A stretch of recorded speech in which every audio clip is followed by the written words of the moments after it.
There is no shortage of diamonds. There never really has been.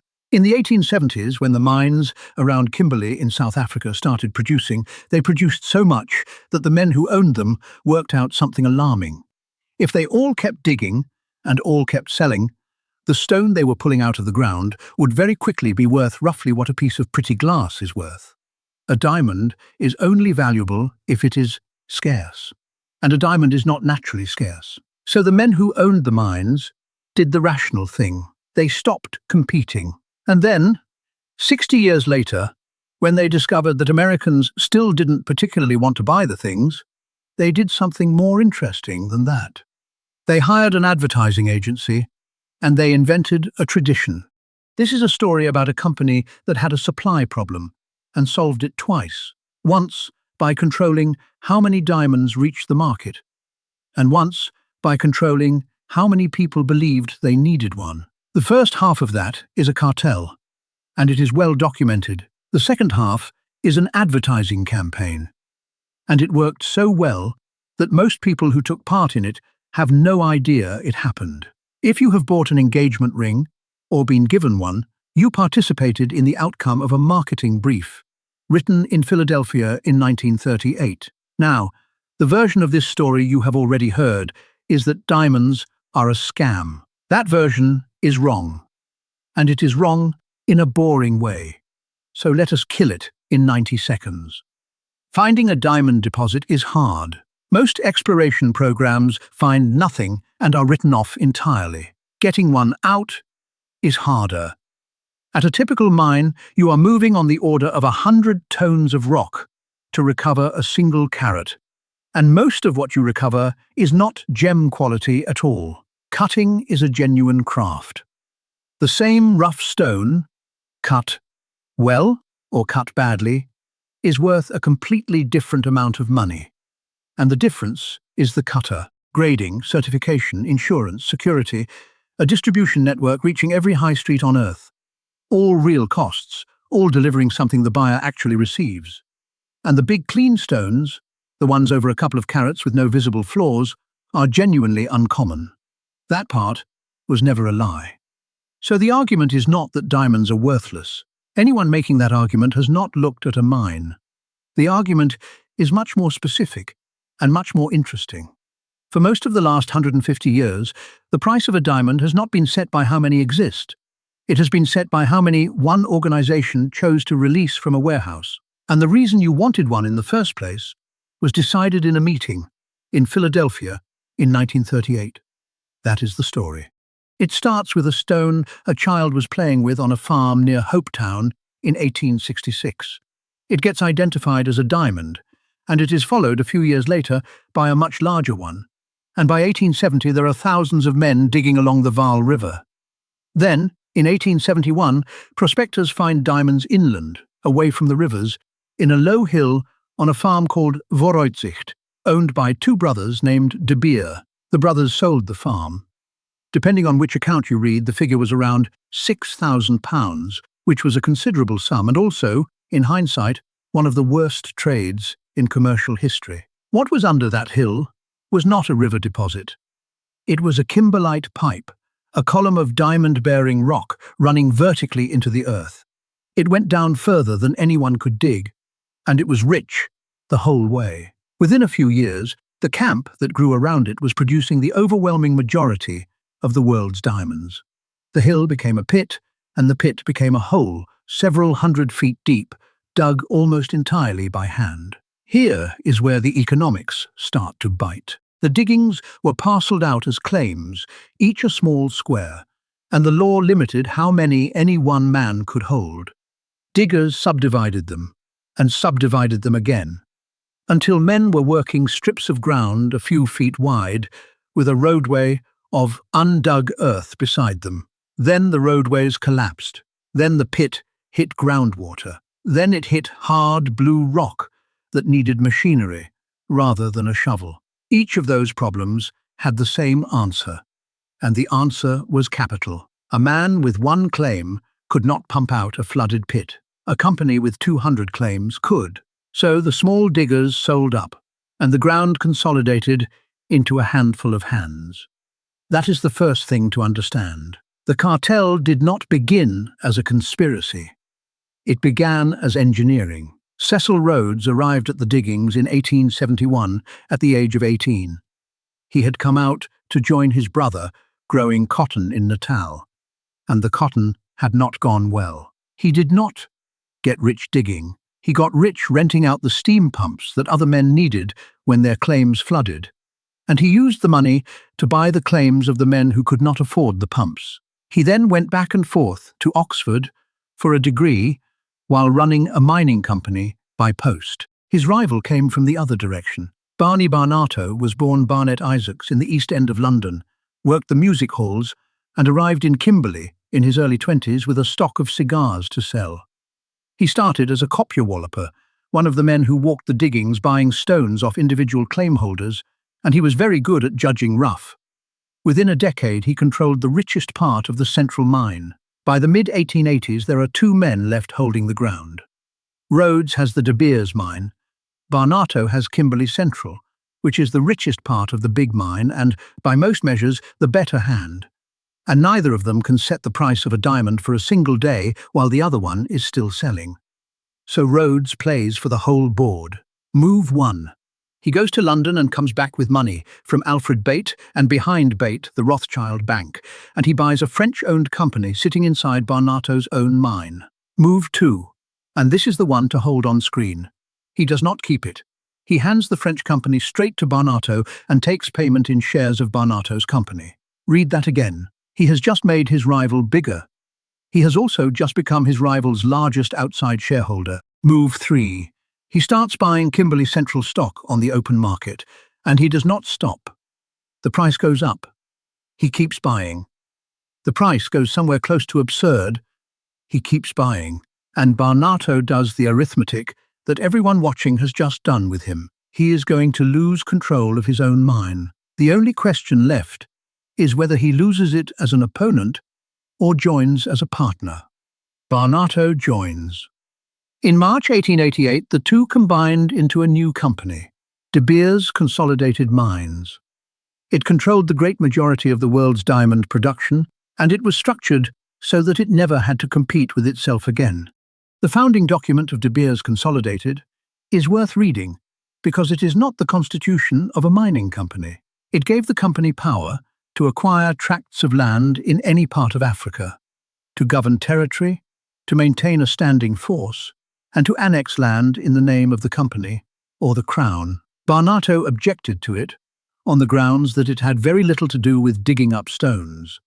Rhodes told him that was rather the point. Within a year, Rhodes had used the diamond money to obtain a royal charter for the British South Africa Company. Within a few years, that company had taken control of the territory north of the Limpopo by a combination of a disputed mining concession, a Maxim gun, and a war. The territory was named after him. By 1890, he was Prime Minister of the Cape Colony. He was, simultaneously, the head of the diamond monopoly and the head of the government that legislated on labour, land, and the franchise in the country where the monopoly operated. The legislation went in the direction you would expect. The Glen Grey Act of 1894 limited African land tenure and imposed a tax designed to push men who were not in wage employment into wage employment. Rhodes described it in Parliament as a bill for Africa. It was also, functionally, a labour supply mechanism for the mines. Controlling the price of a stone is only half of a business. The other half is what it costs you to get it out of the ground, and at Kimberley that cost was, overwhelmingly, men. So the same company, in the same decade, built a second system, not to manage what a diamond sold for, to manage what it cost to produce one. From the mid-1880s, De Beers housed its African workforce in closed compounds. A worker signed on for a contract of a few months. For the length of that contract, he did not leave. The compound was enclosed and roofed with wire mesh. Men slept in bunks, bought what they needed from the company store, and moved between the compound and the pit through a tunnel. The stated reason was theft. Diamonds are small and easily concealed, and the searching regime was built around that. Workers were strip-searched. They were held in detention for days at the end of a contract while purgatives did their work. with their hands bound to prevent interference. When X-ray equipment became available, it was used on them, early and repeatedly, before anyone properly understood what repeated exposure did. White workers were not housed this way. The compound applied to African labour. What was built at Kimberley was a complete system for extracting labour from men who were legally prevented from bargaining, kept in a closed space for the duration of their contract, and paid in a company economy. It was refined on the gold mines of the Witwatersrand a few years later, and the pass laws and migrant labour architecture it depended on outlived the men who designed it by most of a century. The diamond price was held up by controlling supply. The margin underneath it was held up by this. Rhodes died in 1902, at 48. Barnato had died 5 years earlier, going over the side of a ship off Madeira on the voyage home. The company outlived them both, and the man who took it over next was better at the actual business than either of them. Ernest Oppenheimer had come to Kimberley as a diamond buyer for a London firm. In 1917, he founded Anglo-American Corporation with American finance. In 1920, he consolidated the diamond fields of southwest Africa, taken from German control after the First World War, into a company of his own. Those fields gave him something nobody had held against De Beers in 30 years. Production the cartel did not own. He used it as leverage, joined the board, and by 1929 he was chairman of the company he had spent a decade pressuring. Oppenheimer's contribution was to stop thinking about mines and start thinking about the market. The problem with the 1888 arrangement was that it only controlled the mines De Beers owned. Every new discovery anywhere in the world was a threat, because a new producer selling independently could crash the price for everyone. So the answer was not to own all the mines. The answer was to own the door they all had to walk through. Through the 1930s, Oppenheimer assembled a single selling channel. Independent producers signed contracts to sell their entire output into it. Outside production, that could not be contracted, was bought up on the open market and taken out of circulation. What emerged became known as the Central Selling Organization, run from London. And for most of the 20th century, the overwhelming majority of the world's rough diamonds passed through it. The mechanism at the retail end of the channel was called a site. A small number of firms worldwide were approved as site holders. 10 times a year, each was invited to London and handed a box. Inside was an assortment of rough, priced by the seller. The buyer could examine it. The buyer could not negotiate, could not select, and could not swap. You took the box at the stated price, or you did not, and if you did not, you were liable to find that you were no longer invited. There was no other counter to walk to. The privilege of being allowed to buy was the whole point of the arrangement. And behind the box sat the real weapon, which was the stockpile. When demand collapsed in the Great Depression, the obvious commercial response was to sell what you had into a falling market. De Beers did the opposite. It cut production drastically, shut mines, and held the stones. Kimberley's mines effectively stopped. The company sat on inventory, took the loss, and waited. It could do that because it was not really in the business of selling diamonds. It was in the business of deciding how many diamonds existed, from the point of view of anyone who wanted to buy one. Any producer who tried to sell outside the channel could be met by the same weapon in reverse.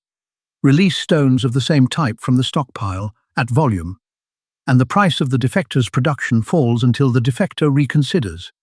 That is a functioning cartel, and it ran for roughly 70 years. But controlling supply only holds a price up if somebody wants the product. And by the late 1930s, in the largest market on Earth, they mostly did not. By 1938, American diamond sales had fallen a long way from their level after the First World War. The stones that did sell were getting smaller and lower in quality. Europe was about to go to war and would not be buying jewelry for some time. The United States was where the money was going to be, and Americans were not especially attached to the idea. So Harry Oppenheimer, Ernest's son, then in his late 20s, traveled to the United States and hired an advertising agency in Philadelphia called N.W. Ayer.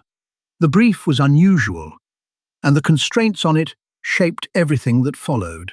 De Beers could not advertise a brand. It did not sell to the public. It sold rough to a few hundred firms, and its legal position in the United States made a direct commercial presence there impossible under American antitrust law. So it could not run advertisements saying, "Buy our diamonds." What it could do was advertise the idea of a diamond, not a product, a behavior. The agency's proposal, in substance, was to make the diamond engagement ring feel not like a purchase, but like a requirement, something a man was expected to do and something a woman was entitled to expect. If that could be established as a social fact rather than a fashion, then demand would stop tracking taste and start tracking the marriage rate, which is far more stable and far easier to forecast. The execution was not really advertising in the way we now use the word. Stones were lent to film stars for premieres and photographed. Studios were courted so that engagement scenes featured rings and featured them prominently. Magazines were supplied with stories about the rings of the famous and what they cost. Fashion designers talked about a coming vogue for diamonds on radio broadcasts. Well-known painters were commissioned to produce artwork for the campaign, which put the ads in a register closer to art than to selling. And the agency ran a lecture program into American high schools, where speakers talked to teenage girls about engagement rings, so that the expectation was in place long before there was anyone to be engaged to. There was one thing missing. The campaign had a strategy and no line. Frances Geraghty joined N.W. Ayer in 1943 and was put on the De Beers account, largely because she was one of very few women writing copy in the building, and the account was aimed at women. In 1947, by her own account, she finished a day's work without a line she liked, went to bed, and wrote 4 words down before she slept. "A diamond is forever." It went on to the advertising the following year, and it has been on it ever since. In 1999, an industry trade publication named it the advertising slogan of the 20th century. Look at what those 4 words actually do, because it is a genuinely remarkable piece of work. The literal meaning is a durability claim, and it is true. Diamond is the hardest natural material, it does not scratch, and it will outlast the marriage and both parties to it. The emotional meaning is that the ring is the love, so the size of the ring says something about the size of the feeling. And the commercial meaning, which is the one that matters to the company, is that you must never sell it. A diamond that is forever does not come back onto the market. It goes into a drawer or onto a daughter's hand. Consider what that does to supply. Nearly every diamond ever sold at retail is still in existence, sitting in the hands of the public. And if any significant fraction of it were ever offered for sale at once, the market would have to absorb decades of accumulated production in a single year. The convention that you do not sell your ring is the only thing keeping that inventory off the market, which is convenient because for most of this period the resale value was poor. A buyer paid a retail price that included a retail margin, and a seller was offered something much closer to a wholesale price for a second-hand stone. A journalist named Edward J. Epstein laid this out in an article in 1982, and the finding has been repeated many times since. The gap between what people believed the stone was worth and what anyone would actually pay them for it was large. The last piece was the price anchor. During the Depression, the guidance had been about a month's salary. By the 1980s, American advertising was suggesting 2 months. In Japan, where a campaign begun in the late 1960s took the diamond engagement ring from something close to non-existent to a majority custom within about 20 years, the number promoted was 3. There is no reason for any of those numbers. They are not derived from anything. They exist so that a man walking into a shop with no idea what he is supposed to spend has a figure in his head that did not come from him. The fortress was breached 4 times, from 4 directions, and each breach was a different kind of problem. The system had one permanent vulnerability. It only worked if every significant producer on Earth agreed to sell through the channel, and the world kept finding diamonds. The first serious find belonged to a state that regarded the entire arrangement as a crime. In the 1950s, Soviet geologists located kimberlite pipes in Yakutia, in eastern Siberia, and began developing an enormous open pit at Mir. The Soviet Union now had industrial-scale production, no interest in the cartel, and a pressing need for hard currency. The response tells you what the company actually cared about. This was an apartheid-era South African company with a British selling arm, and it arranged to buy Soviet output and put it through the channel via intermediaries for decades. Both parties preferred a stable price to a political position. The Soviet stones were mostly small and well-formed, which created a surplus at the low end. The response was to promote the eternity ring, aimed at married women, which was an elegant solution to the problem of what to do with a lot of small diamonds. The Soviets could be dealt with, because underneath the politics they wanted exactly what the cartel wanted, a high price and a stable one. The producers who arrived next were more dangerous than that, because they wanted something simpler. They wanted to sell their own rocks, on their own terms, to anyone who would buy them. Australia first. The Argyle mine opened in 1983 and produced enormous volumes, much of it brown and previously considered near worthless.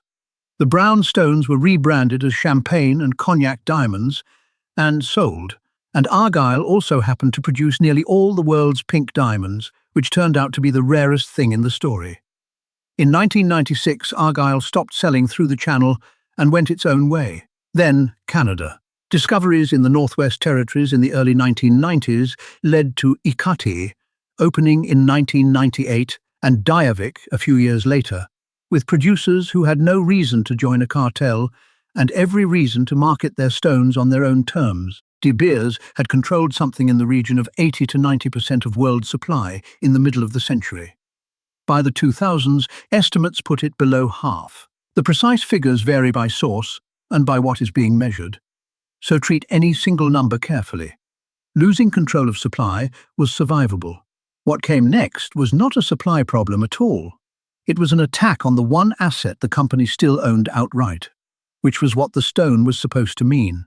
Through the 1990s, rebel movements in Angola and Sierra Leone financed themselves by controlling alluvial diamond fields and selling the production into the international market, where it became indistinguishable from everything else. Campaigning organizations documented the trade. The United Nations imposed embargoes, and the phrase conflict diamond entered general use. That was an existential problem for a product whose entire value rested on what people believed it symbolized. The industry response was the Kimberley Process, a certification scheme agreed by producing states and the trade, operating from 2003, which required rough shipments to travel with documentation. It has been criticized, consistently, for a narrow definition of conflict that leaves other abuses outside its scope, and the legal position closed in. De Beers had spent decades unable to operate directly in the United States because of its antitrust exposure. In 2004, the company pleaded guilty to a charge relating to price fixing in industrial diamonds in the mid-1990s and paid a fine. A subsequent civil settlement resolved claims brought on behalf of purchasers. That cleared the way for the company to trade in the American market directly. What the company did next was the logical move for a business that could no longer control supply. It went into branding, which is where its actual competence had always been. Marketing shifted towards its own consumer brand, rather than the category as a whole. In 2011, the Oppenheimer family agreed to sell its remaining stake to Anglo American, ending 80-odd years of family control. Every threat so far had been an argument about who controlled the supply of diamonds. The last one is an argument about whether the ground is required at all. It is now possible to manufacture a diamond. A laboratory-grown stone is not an imitation. It is chemically and physically diamond, and telling it apart from a mined one takes specialist equipment rather than an eye. So the proposition the company had spent a century installing in people's heads was now attached to something a factory could produce on demand. In a few weeks, in Gujarat or Guangdong. De Beers' answer in 2018 was to sell them itself through a brand called Lightbox at a flat $800 a carat. The strategy was to draw a line and stand on the expensive side of it, price the manufactured stone as a cheap accessory, and protect the mined stone as the serious purchase. The line held. The business did not. Lab-grown prices fell by roughly 90% at wholesale as Chinese producers scaled up and American retailers competed the margin away. In May 2025, De Beers announced it was closing Lightbox and redirected its synthetic diamond operation towards industrial and technology work instead. Semiconductors, quantum devices, not rings. The company's stated reasoning was that the collapse in lab-grown prices had proved its point all along, that the two products were fundamentally different things, which is one way to describe losing a price war to a product you introduced, which brings us to where this actually ends. In 2001, De Beers was valued at somewhere around, in July of this year, reporting put the likely sale price at around $1 billion, roughly 3/4 of it up front and the rest deferred, which tells you exactly what the buyers think of a near-term recovery. The likely buyer is a consortium led by a former De Beers chief executive, backed by African producing states and diamond traders. As of recording, the deal is not signed, and Anglo American has said publicly that it is not in exclusive talks with anyone, so treat that figure as reported rather than final. But the direction is not in doubt. The company that spent 100 years deciding how many diamonds the world was permitted to have is being sold off, at the end, for about $1 billion. Its own $800 a carat brand is shut, and the scarcity it manufactured turned out to be the one thing it could not replace once somebody built a machine that made the product. So what was actually built here? A commodity that is not rare was made to behave as though it were by a company that decided how much of it existed. That is unusual, but it is not unheard of. Cartels are common enough. The second thing is rarer. A company took a product that people in its largest market did not particularly want and manufactured the desire for it, not by persuading people to prefer one brand over another, which is what advertising normally does, but by installing an obligation.